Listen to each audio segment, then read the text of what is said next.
Nous lisons au chapitre 13 de l'Apocalypse, au verset 6 et 8, que la bête inspirée par le dragon prononce des blasphèmes contre Dieu, contre son nom et son tabernacle. Ce qui est annoncé comme devant accompagner la manifestation de l'Antichrist s'accomplit si rapidement aujourd'hui qu'il est difficile d'enseigner tous les développements pour mettre en garde tous ceux dont le nom est écrit dans le livre de vie et de l'agneau immolé. Très particulièrement, les blasphèmes contre Dieu deviennent manifestes. Récemment, les doctrines de démons, la puissance démoniaque, se sont appropriées les éléments des plus sacrés de l'Évangile. Le point culminant du blasphème n'est-il pas atteint lorsque la table du Seigneur, qui a été instituée pour annoncer la mort du Seigneur, jusqu'à ce qu'il vienne, est transformée en table des démons?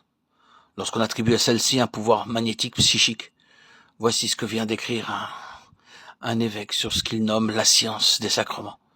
Le pouvoir magnétique de la communion est évident pour quiconque a développé des facultés psychiques.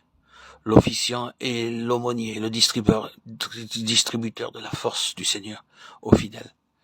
Cette force qu'il a reçue s'est transmuée, matérialisée dans son corps. Elle s'est accumulée sous le vêtement sacerdotal. Des pierres magnétisées du dessous de l'autel, des candélabres et des croix. Il se produit ainsi une émission de force puissante et continue. Et très particulièrement lorsqu'on fait usage de l'encens. Les saints anges assistent nombreux à la cérémonie. Alors les forces miraculeuses qui émanent constamment de leur personne sont captées, utilisées en faveur de la congrégation, par celui qui est revêtu des vêtements convenables pour agir comme conducteur. La force divine est un fait scientifique. On l'a décrite souvent sous le vocable de la grâce. C'est quelque chose d'aussi précis que la vapeur ou l'électricité.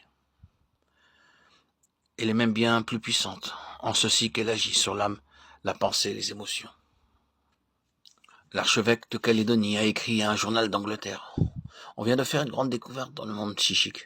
Notre esprit psychique n'est pas confiné dans l'enveloppe matérielle et limité dans l'espace. Il peut s'unir à d'autres esprits, que ceci soit ou non dans un corps.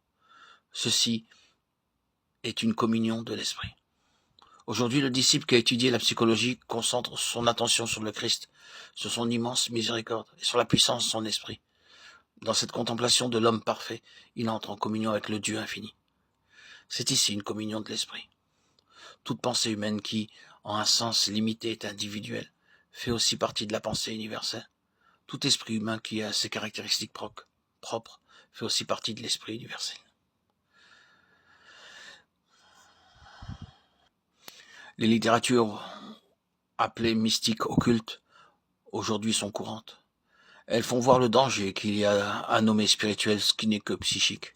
C'est pourquoi il nous faut revenir à nouveau sur le sujet et mettre l'accent sur les différences qu'il y a entre l'âme et l'esprit, d'après les Écritures. Le mot psychique, traduit du mot grec psyché, est rendu 40 fois par vie ou vie, et 58 fois par âme dans le Nouveau Testament. La définition du lexique est psyché, vie animale ou naturel animal. Ce mot définit l'âme, la personne animée par la vie naturelle. Le premier homme créé, âme vivante, est de la terre terrestre. Le second homme est le Seigneur des cieux. 1 Corinthiens 15, 47-48. La nature psychique s'oppose à l'esprit. 1 Corinthiens 2, 14 nous enseigne effectivement que l'homme animal ne comprend point les choses de l'Esprit de Dieu, car elles lui paraissent une folie, et il ne peut les entendre parce que c'est spirituellement qu'on en juge. L'homme animal ou psychique est celui qui a reçu le seul principe de vie, anima, et non le principe spirituel. Cette puissance psychique dont on s'occupe tellement aujourd'hui n'a absolument rien de commun avec l'esprit, puisqu'elle émane uniquement de la nature animale et déchue. Pour développer les facultés psychiques, il faut amener à l'action quelques-unes des puissances latentes de l'homme naturel. Ces forces que, dans de nombreux écrits,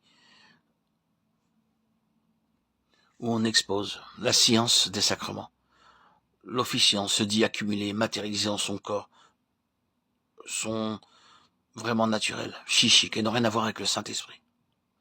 Que les forces psychiques aient besoin d'une puissance naturelle pour se développer parfaitement, la chose est vraisemblable.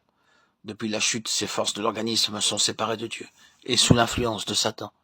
S'il en est ainsi, bien des choses restées incompréhensibles dans les expériences naturelles récentes des enfants de Dieu, expériences où les esprits sataniques ont réussi à s'immiscer, s'expliquent.